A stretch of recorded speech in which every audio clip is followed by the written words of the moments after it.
आणि काहीही झालं तरी तुझ्या दारात पाऊल ठेवणार नाही मी।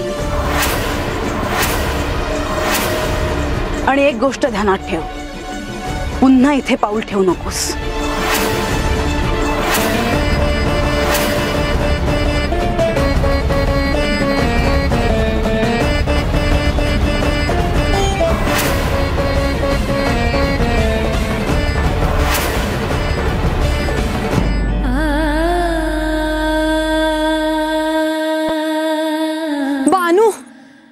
अगं कुठं होतीस तू?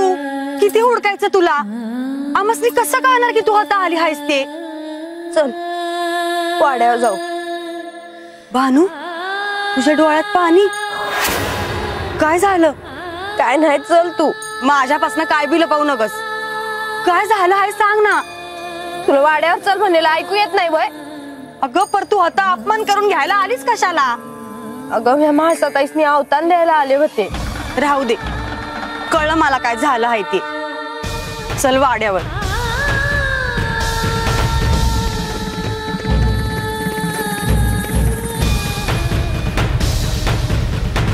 माझा अपमान करण्याची एकही संधी वाया जाऊ देत नाही ती। या जेजुरी गडावर येऊन सेवकांसमोर मलाच पूजेसाठी आमंत्रण देत होती। तिच्या बरोबरीने स्वर्गलोकात मला जावं लागलं। आख्यानासाठी तिला गडावर येऊ दिलं। या साऱ्याचा अर्थ हा नाही की मी सारं काही विसरून गेले आहे। तिच्या वागण्याने मला जो मनस्ताप झाला आहे तो मी कधीही विसरणार नाही। तिचे हे धाडस कसे झाले हाच प्रश्न मला पडला आहे।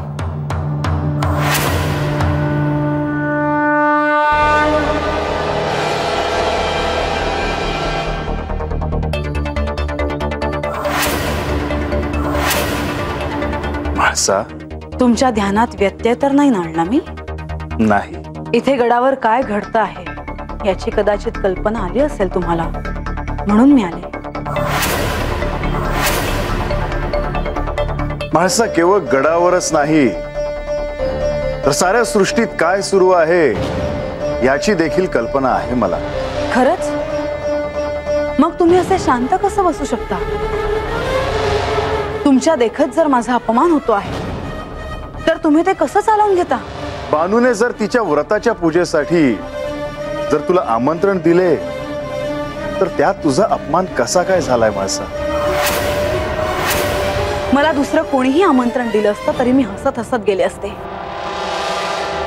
पण हे आमंत्रण मला माझ्या सवतीने दिले आहे आणि हा माझा अपमान नाही असं वाटतं तुम्हाला? मला नाही वाटत तसे।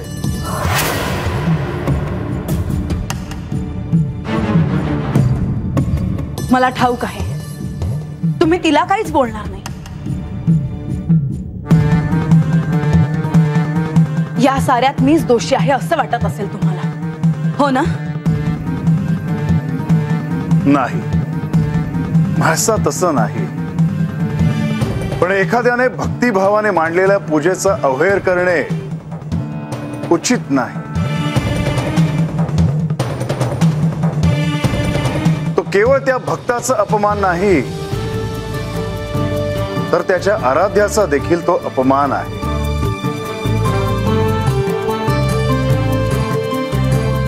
हे काय बोलता आहात तुम्ही?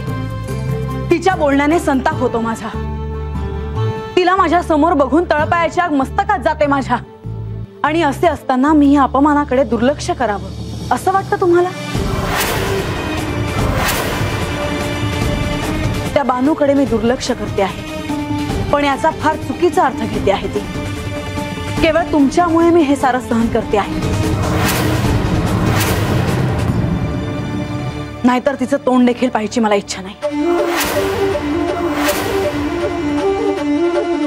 केवळ मला माझ्या गतजन्माचे स्मरण व्हावे म्हणून आख्यानासाठी तिला गडावर येण्याची अनुमती दिली मी, पण आता तिचे धाडस वाढतच चालले आहे। म्हाळसा, तू एक विसरते आहेस। या आख्यानातून केवळ तुलाच नाही तर बानूला देखील तिच्या गतजन्माचे स्मरण होऊ शकते।